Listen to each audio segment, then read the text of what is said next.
Hey guys, welcome to Hero of the Podcast, episode 2. I just want to let you guys know a reminder as why we're doing this podcast, and Babe will share the rest of why we're doing it. It's really to house the memories. I wrestled in my late teens, early 20s, and had some concussions and forgot a lot of stuff. And so the goal is to watch our matches as close to an order as possible and be able to talk about maybe the things that happened backstage before the match, maybe talked about what went into planning the match, issues perhaps I had with working with the talent or some of the production or what was going on leading up to the moments. Yeah. In my mind, in your mind, in the kids' mind, you'll see this has kind of been a family affair the last few years. Oh, yeah. But we're taking the last 3 years. Yeah, 3 years. Since I came back to wrestling until the time that I stopped because of my injury. And we're just going to essentially document the memories that we can recall before we get too many years down the road and forget them all. And we hope that you guys will like, comment, subscribe to our channel. That way you guys can stay up to date. I think you said that there's a notification bell. Yep. They can notification bell click and you guys can see when we upload a new video. So today we're actually going to do our first watch along.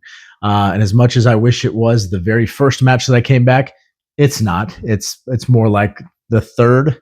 To be fair, it's because I was just in the moment enjoying the fact that I got to see my husband wrestle.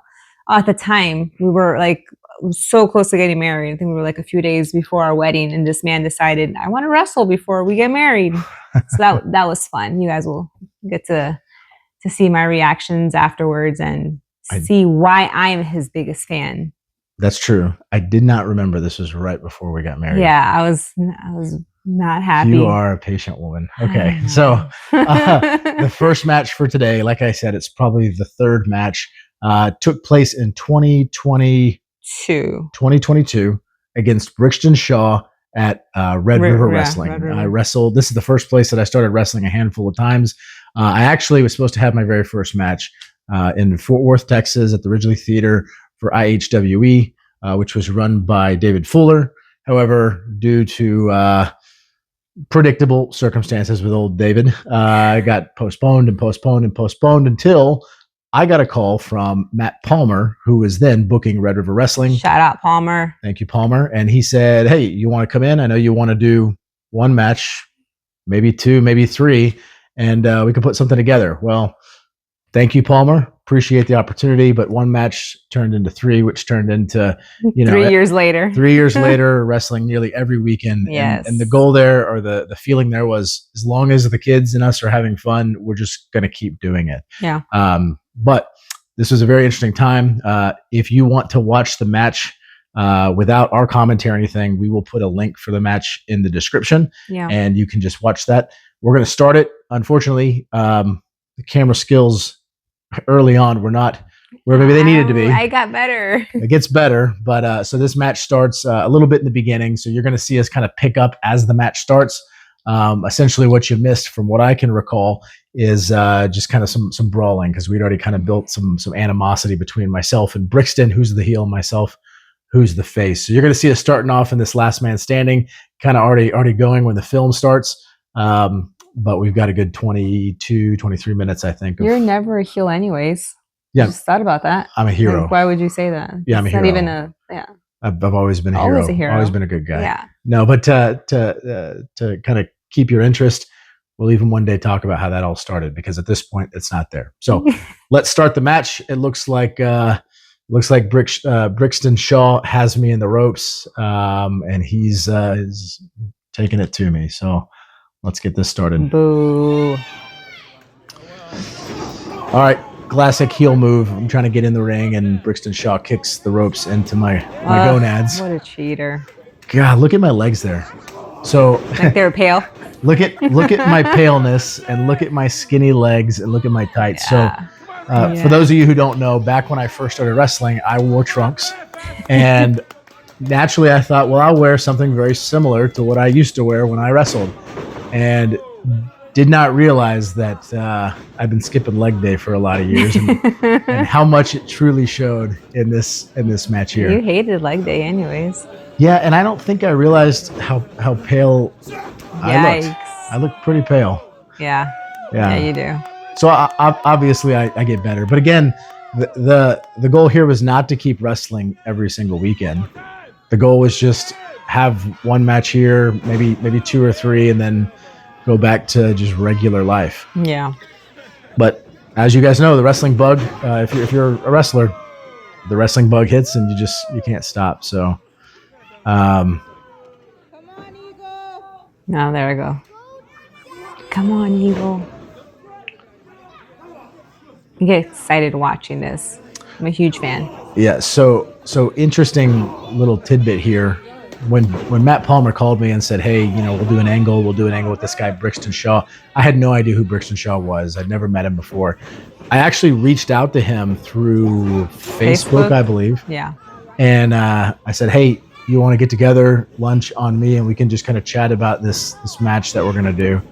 I was nervous. By this point I hadn't wrestled in 15 years, and so not had to go through my brain how to plan a match. Hadn't thought about psychology.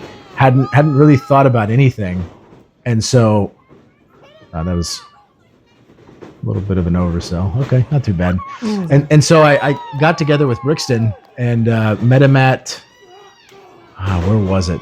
I think it was Cheesecake Factory in Dallas by the Galleria Mall. I think it's around where you worked. It might have not been that, but it was. Brixton, if you're watching, maybe you remember. You can comment on that. Maybe you remember. I remember when I met him, though, I was surprised because I did not expect him to have an English accent. Yeah. He sat down and he's like, "Oh, hey man, it's really good to meet you. It's really good. I'm excited for a match, And I told him, I said, you're gonna have to lead me and take care of me in this match because I've not been in the ring for a long time. And Brixton was stand-up gentleman, complete professional. Yeah. Understood that I was nervous, understood that I had my confidence was zero, and just helped work with me to try to make me look like a hero here. Look, you even wore your watch? Was that your watch? No, that's wrist tape. Wrist tape. So I was still. I donned the wrist tape later on. If you watch, I have sweatbands.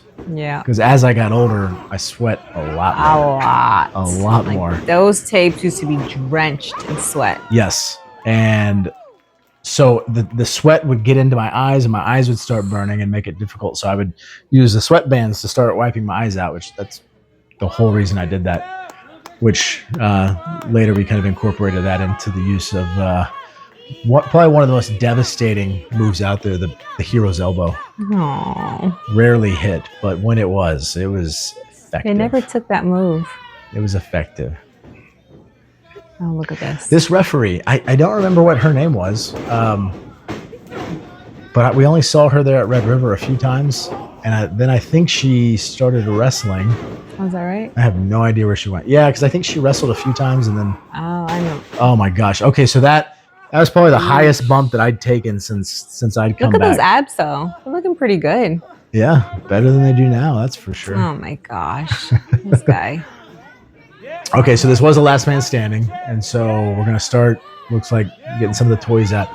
I was really, really nervous about this. I had not been hit with anything in 15 something years. We have tables, we have chairs. It's all coming back. And I knew we were going to do this. And again, this match I think was the third of the little series Brixton and I had. It was the finish, or it was the closed out the story. Did you make our kids cry yet? I don't remember. I don't remember. Yeah, I remember that kendo stick. I think this is when Noah started crying because he thought you were like bleeding and your back was broken. Yeah, so I mean, the kids had never seen me do anything like this. For those who don't know, I stopped wrestling after having the first kiddo and stayed away from it completely. Tucked everything away. Well, went through a divorce and unpacked all of the wrestling DVDs and tapes. And my kids, who are now older, wanted to see it, saw it, and thought, "Dad, do it one more time," And I thought, okay, I'll let them see it.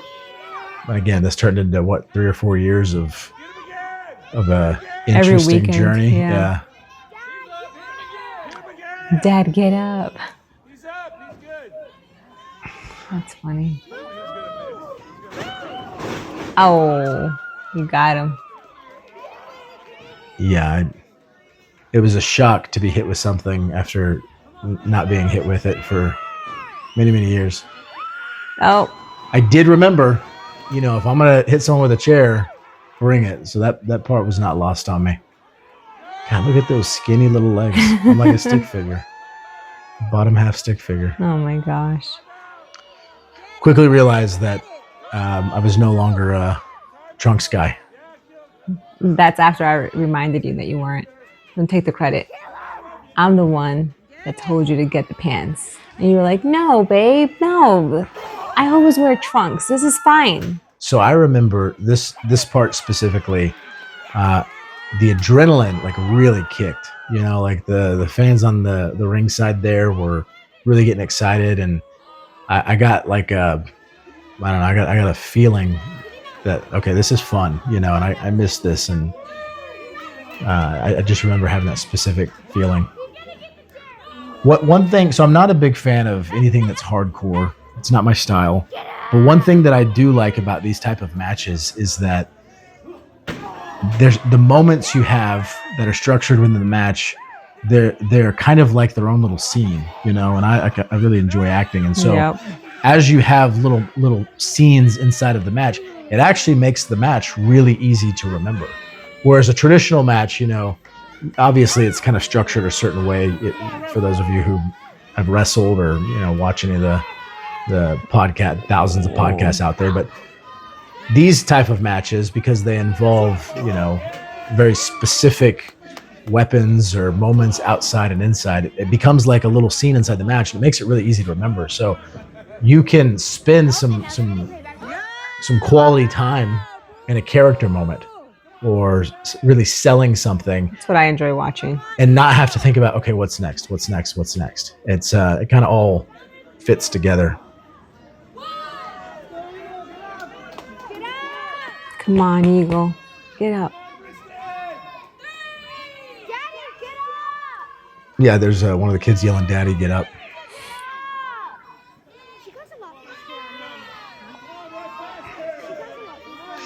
Oh, those are what are they called? Like the guardrails? barricades? Yeah, you've broken some of those. Yeah, we break a guardrail in this match. Oh, is this one? Yeah, we get the promoter was not happy about it. But it is what it is. So the thing I didn't like about wrestling at this venue is on the other side of the curtain is a bar. Oh yeah, forgot about that. It's a bar, and Yeah. a lot of veterans, their spouses and girlfriends, whatever, they're all over there, drinking and doing karaoke. And then if you go up some stairs, you got kind of like a little Lounge loft area. Yeah. And that's where all the wrestlers change. So you basically get down to your underwear upstairs, walk down the stairs right into the middle of this bar where people are singing karaoke and drinking.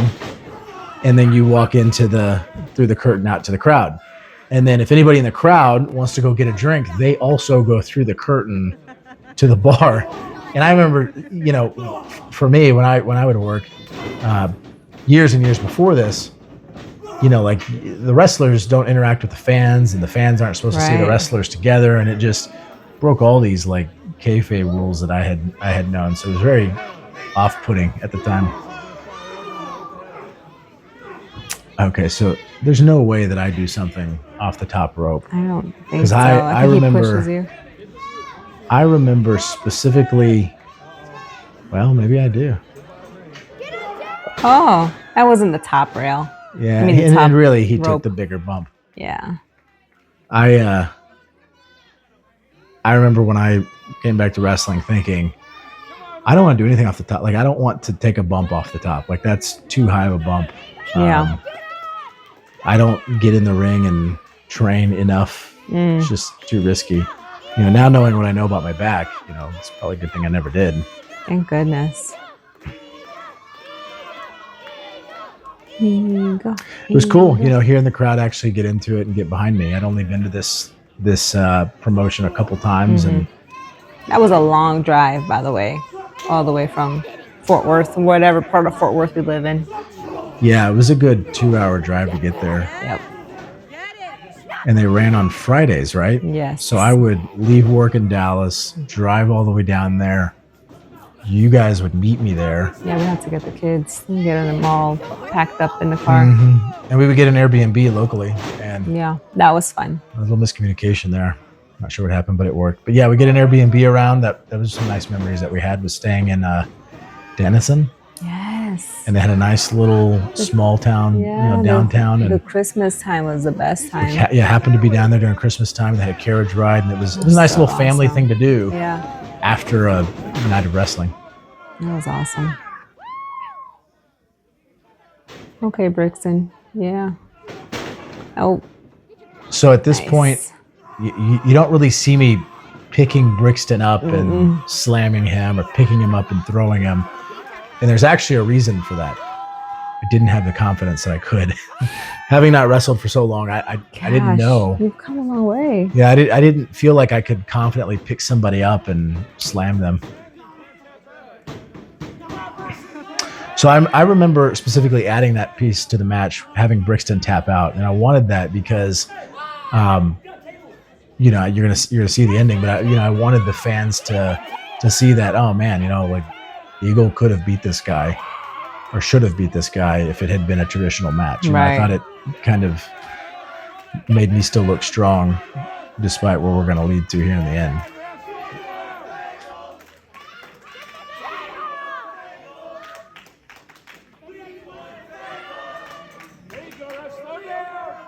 Dang, you turn red when you're pale.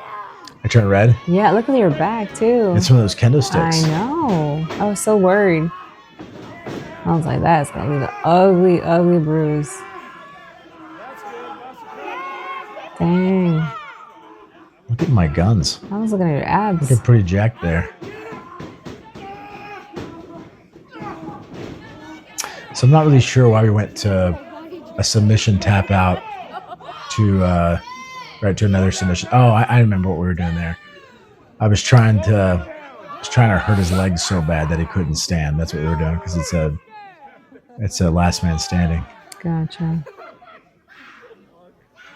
This is the only problem with the last man standing is it's hard to get the crowd, really, really excited when you're just counting up to 10, Obviously it can be done, but I probably was too, I don't know if you can call me green because I had wrestled for so long before. So maybe re-green, is that what you call it? Like, just I have no idea. I don't even know what that means. Green again. Green is like green, new? Like new to it. Yeah, you're an amateur. A newbie. Yeah, that's what green means. But I wasn't, so I guess I was like re-green, right? What's yellow? Is there a yellow? Is it like a stop sign? Maybe that's me. Maybe I was yellow. I wasn't green, but red doesn't seem good. I don't know. Red is bad. Yeah. I guess red is like old people, old like vet. Probably veteran, yeah. Veteran wrestlers. I still haven't used the table yet. It looks like he's going there.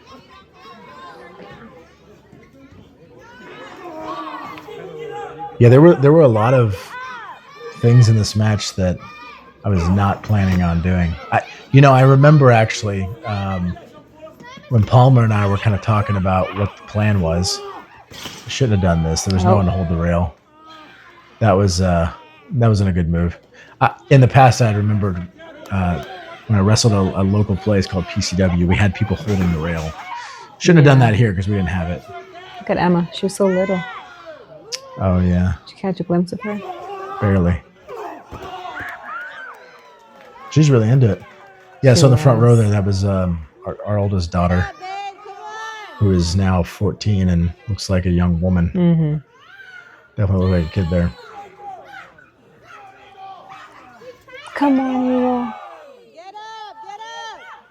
I was getting so mad. Get up already. You've been down too long. But I remember Matt Palmer and I kind of texting back and forth, and he was like, hey, for the big blow-off match with Brixton, what stipulation do you want? And, I mean, he didn't know this. I didn't tell him, but, kind of being gone for so long and coming back, I was like, stipulation? I don't know. Like, let me think of something safe. What's something we could do that's not involving anything dangerous? And yeah, sure enough, somehow we landed on last man standing, where we've got kendo sticks and chairs and tables and all the stuff But that like, appreciate those abs for a second. Oh, you did it again. Went right to the appreciate the guardrail. abs. Yeah.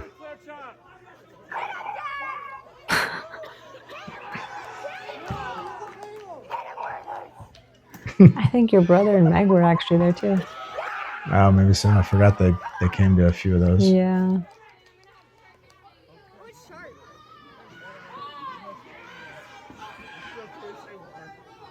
Aaron Eagle with the table.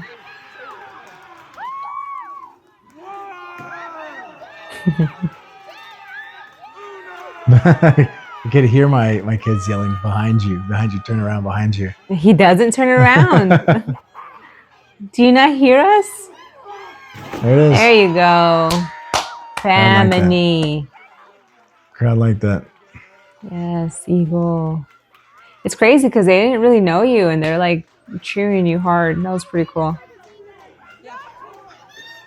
Yeah, I mean, I really didn't mind working at this place. I didn't like the commute. The commute and the changing environment. But that's what I was going to say is just this wrestling at this location was just too far. Yeah. I didn't like that.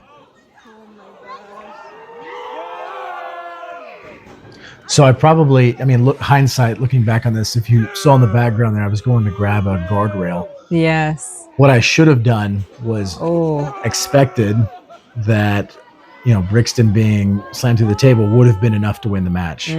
But me going to just grab the guardrail indicated that, okay, I'm just going to the next spot. So I should have waited to see if he starts to get up. And once he starts to stir, I should have, taken that character moment to go, okay, this isn't working. I got to look for something else, and then got the idea for the guardrail.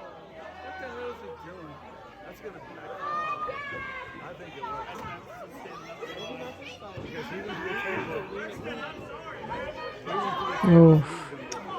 So I remember asking if we could use the guardrails, and I got the green light. I got the green light that we could, and then I didn't get the green light from the promoter, but I got the green light from somebody that we could, and then got a call or a text from the promoter, like either the next day or the day after, and he's like, "Hey, did you ask if you could use the guardrails?" I said, "Yeah, no, I did." He's like, "Who told you could?" And I was like, "Oh my gosh, okay, I haven't been back into wrestling." The drama. I hadn't been in wrestling for 15 years, and already somehow I'm involved in some drama. And so he's like, "Who told you could?" And I was like, "Listen, I don't really want to throw anybody under the bus. I don't want to cause problems for everybody. I just came to have fun. How much were the guardrails? And I'll just pay you for the replacement." Right. And he's like, "No, you don't need to do that. I'll pay for it. I just want to know, did Matt Palmer tell you that you could use the guardrails?" Freaking Matt Palmer. And I'm like, "Listen, like I said, if you want me to pay for the guardrail, I'll pay for the guardrail, but I'm not going to cause any problems between you and anybody else." And that issue died.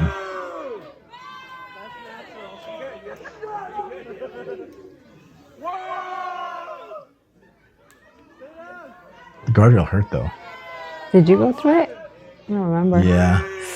I'm gonna take a moment here. There's gonna be a moment here where I hit the guardrail, and I remember hitting it and thinking, "Oh wow, that was more painful than I expected it to be." And they say wrestling is not real. The pain is real. Yeah, no joke. No joke. You get used to it to a degree, but it still hurts. Do you remember first time coming back, couple matches? See, that's where it hurt, because I didn't have the right kind of knee pads on. Yeah, you didn't. And my knee pads had slid down, the exposed knee hit the guardrail, and it broke. Oof. And the guardrail broke, and I had a giant bruise on my knee. But do you remember the first few times that I wrestled? Because it was like a month in between, I think, these shows. They didn't run weekly. So it was once a month, I think. Yeah, I think so. At least for this Red River wrestling show. They had two different ones, which were basically the same thing. Right. But if you remember, like every time we were done with one of these, like I would walk like an old man. You'd have to for like a week. Put Epsom salt in the bath. Sitting there in the warm bath. But what am I thinking? You said every time you're about to walk out. Yeah, every time before a match would start, I'd start to get really nervous, and I would think to myself, what am I doing this again? You know, like I'm going to screw up. I'm going to mess up. I'm going to embarrass myself. People aren't going to like it. I don't know if I really like that too much. How that I didn't like that either. But then, I get in the ring and all of those thoughts went away. But there were several times where right before I was supposed to go out the curtain, I think, I don't really want to do this anymore. Like it hurts.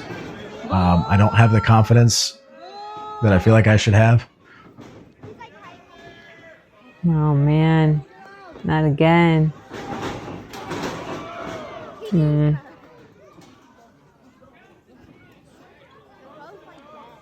What a maneuver. So I think we had played up, if I remember correctly, the concussion angle, because one of the reasons I stopped wrestling earlier on in my time in wrestling, my late teens, early 20s, was because I had a couple really bad concussions, and I was concerned I was going to get another one. And so in this match, or leading up to this match, there was a moment where Brixton Shaw had gotten me on the outside and beaten me in front of my kids and sat me down, put my head against the guardrail, and then kicked my head through the guardrail. The idea being that I'd suffered another concussion. So here he sandwiched me between two guardrails, bringing the guardrail back to the story, and drop kicked it or whatever he did with my head between two guardrails, like a guardrail sandwich.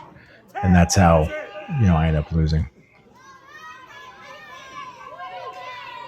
I guess I spoiled it. I'm not really good with spoilers, am I? No. I just gave it away. Can't keep secrets.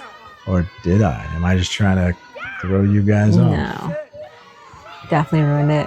There you go. All right, looking at the kids though, they were upset because they were like yelling, like, "Dad, just get up, please get up." I was like, "That's cool." Like they're like into it, like when I was a kid and I was into it, but they're seeing their dad do it.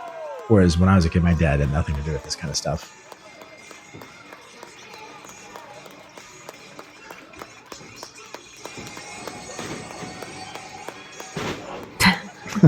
Who always does that?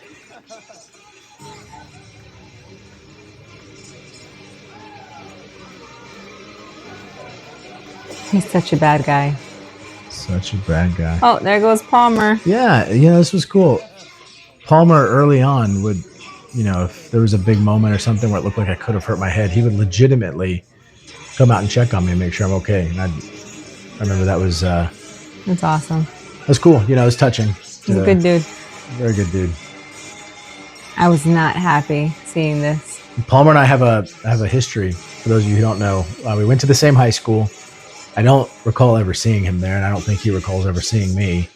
But then when he came into wrestling, I was one of his first matches, maybe his first. I don't recall. He could clarify. He's the first one to ever take that powerbomb backcracker, if I remember correctly. He took it masterfully. He gave me a thumbs up.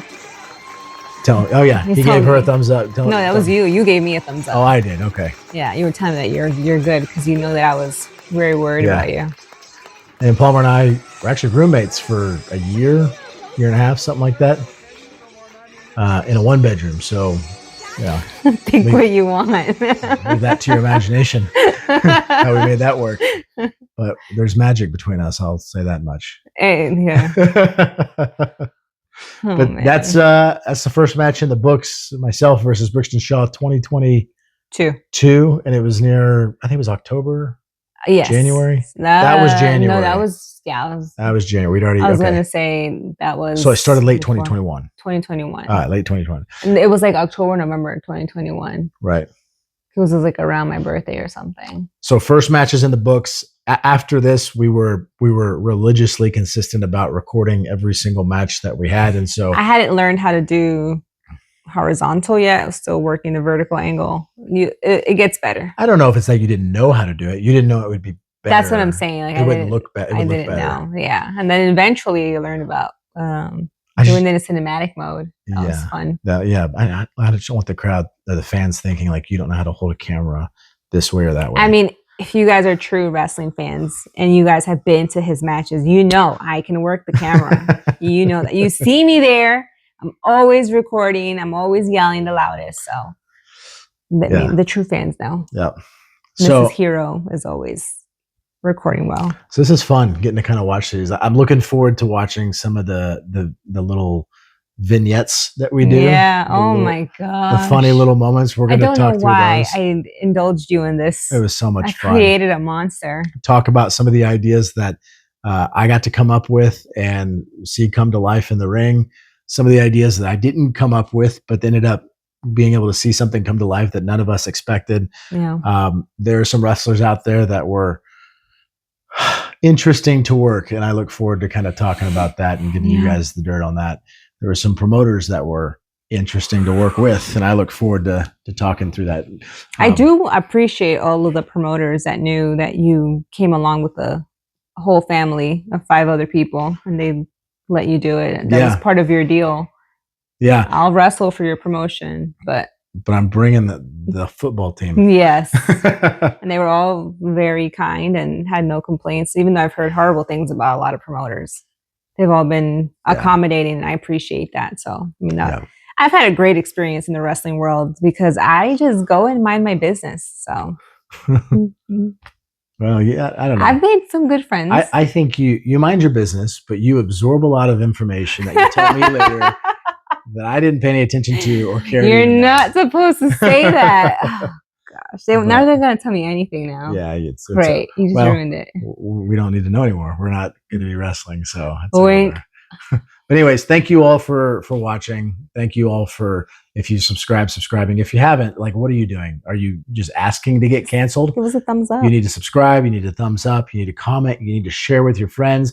You need to do all of that. Please. Because, right. Otherwise, please. What are we doing? You know what I mean? Like, let's be honest. We want to monetize at some point. Okay. Like, if we're having fun with this, but what we want to do is we want to make money off of the things we have fun with. Cause that's the best kind of job to have, is one that you have fun with and that pays. So help us out, subscribe, like, comment, all that kind of stuff. All that fun stuff. I hope you enjoyed the hero of the podcast. Hero of the podcast. We'll film these and put them out every week, 14 days max. But honestly, there's not going to be a regular cadence. That's going to be when we have time. We have 5 children. Like we told you guys, there's a lot of them. Okay. So having this locked down to a schedule is tough, but you can expect to see one at most every 14 days, but we're going to try to get them out every week, if maybe 2 a week, if we can. Just depends on the availability. So keep watching Hero of the Podcast. Episode 3 will be dropping soon. We'll see you. Bye.